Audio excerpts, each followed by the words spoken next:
Wow, guys, have you ever seen anyone go on an interview to try to prove their innocence? This is a prime example of corruption. Nancy Pelosi has scary news coming her way. You guys gotta check this video out. But before that, I need you guys hit the subscribe button so you don't miss none of the videos that I post. Get right to it. So much to talk about. So first of all, your reaction to these first steps. The first 3 weeks have been the shutdown of many departments already, foreign aid, the attempts by Elon Musk's people to get into the Treasury payment system. I mean, where to start? What do you think about what Democrats should do? We're very proud of Hakeem Jeffries, our leader. Nasty. He has given us guidance on our priorities, what we're here to fight for, but also how we counter the Trump administration with litigation in the courts, legislation on the floor of the House, as well as communication and mobilization at the grassroots level. Our focus has largely been on domestic. Now they're doing some foreign affairs. Senator Warner, I thought, perfectly addressed the issues that relate to intelligence, asking for the names of sources, of sources, and therefore methods of our intelligence, which is there to protect our men and women in uniform and the American people, is with stiff competition one of the worst ideas of this administration so far. With stiff competition, the worst idea. I don't even think President Trump knows about it because it doesn't even reach the level of his lack of sophistication in terms of intelligence. But in terms of this, you named several things, and what they're doing at the Treasury Department is directly connected to the kitchen table of American people in terms of the privacy of their information. Whatever prescriptions you or I may be taking are now in their hands. They can make that known. The issues about cutting spending and as we negotiate the bills is affecting rural America. Virginia, so many rural community health centers are being. Yeah, you see that, you guys, she's stuttering up because she knows it's not affecting Royal Virginia or whatever she was trying to say. You know, she's mad because it's affecting her pockets and all of her best friends. They can't just go send money to Gaza anymore and put the money in their pocket or Cash App whoever or put the money in all these crypto wallets and wash it. Nancy Pelosi, you just sound like corruption. I don't know if you know it. I don't know if I'm the first person to tell you, just sound corrupted. And this is an example why we need term limits, because we've been talking about it for a really long time. We need term limits, and she's the example why. And why hasn't the question came up yet? How well are you doing on your portfolio? How good are you investing? You know, because she doesn't want to answer nothing like that. All these news networks, MSNBC, NBC, CNN, ABC, you guys spread a false narrative, and that's to hate Trump. I don't like that. Let's keep going. Shut down right in this Republican governor state here. So this people have to understand that this isn't only about global. This is about you. It's about personal.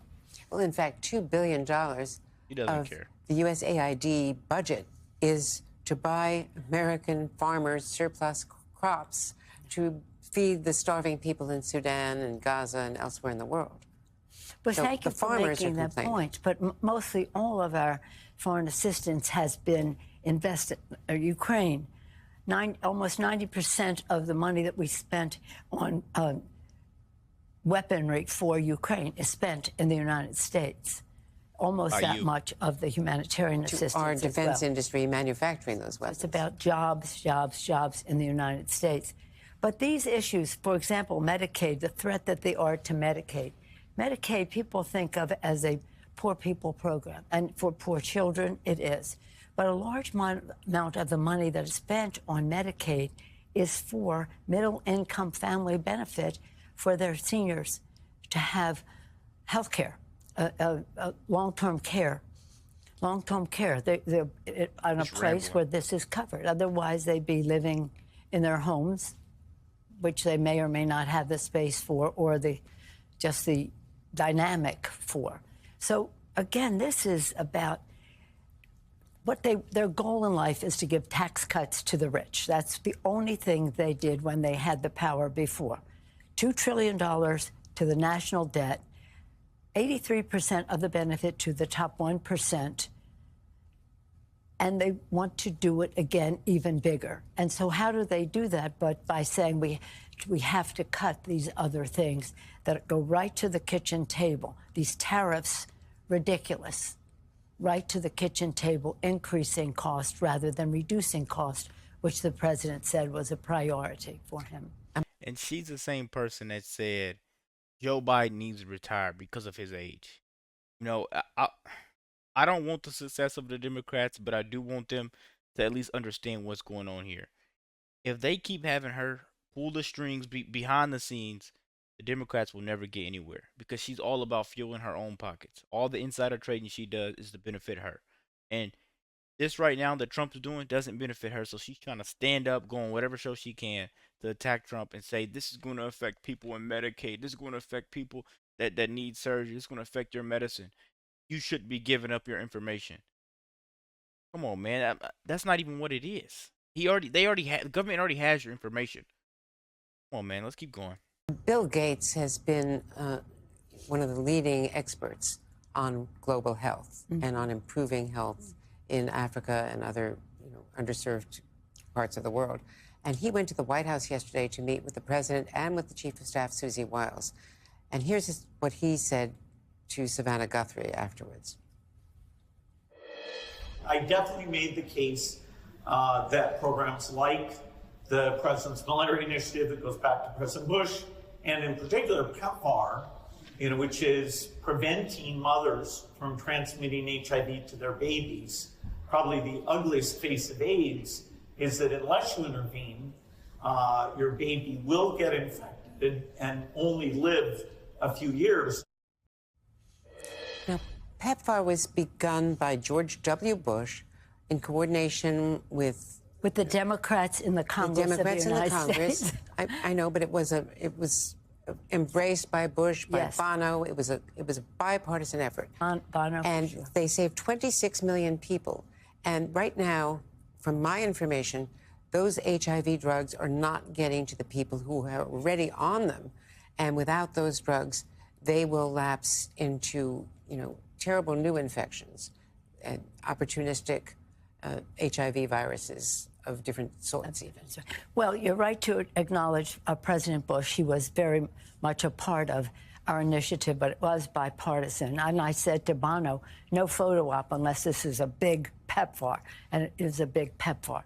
And the President Bush and Laura Bush have been faithful to it, to visit sites and all the rest. So what would you say to Donald Trump about this cut? Because my reporting is that, Marco Rubio, the Secretary of State, quickly said, we'll have a waiver for vital health needs and food. Those waivers are not legally applicable yet in the field. So people in the field are still not able to distribute that aid because they need more than a waiver, more than a memo in order to go back to work. Exactly right. And many people do not have their jobs anymore in order to implement what a waiver might be able to provide.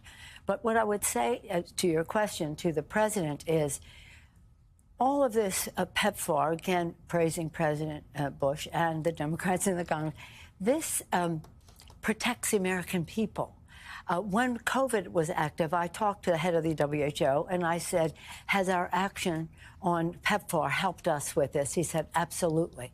The science, the distribution of drugs, all of that has been positive in terms of preventing the further spread of COVID. So there are other things, Ebola, other things that we could be victimized in our own country if we don't keep it away from us by protecting those people. And one more point on that is that I visited these centers where the people would come in for PEPFAR, and they would say, I would never have admitted that I was HIV positive to my family if it weren't for PEPFAR, because there was no answer.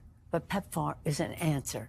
And as I said, the president and the first lady, Bush and Laura, they have been true to it. I'll tell you guys this right now. Bill Gates, anything that involves him in health is a major L. Bill Gates doesn't care about anything. The only thing he cares about is how much money can we make out of this disease. He buys up all the farmland. Go look that up.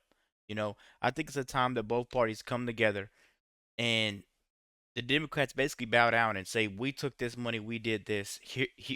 Here's what we've done." You know, and hopefully Trump doesn't, do any prosecution behind that because what's to come, and if they keep digging and they keep finding out that you sent $40 billion to animal cruelty program and you didn't build any centers for animal cruelty, there's still dogs in the dog pound. I'm telling you guys, they take money to build these car parts. $40 billion to go build a carport center, and they only built four. Where's the rest of the money? No, that's the major question here, Nancy. Where's the rest of the money? Hands behind your back. Let me know what you guys think about this video. Be sure to like, comment, subscribe if you're new, and as always, let me know what you act to. We're out.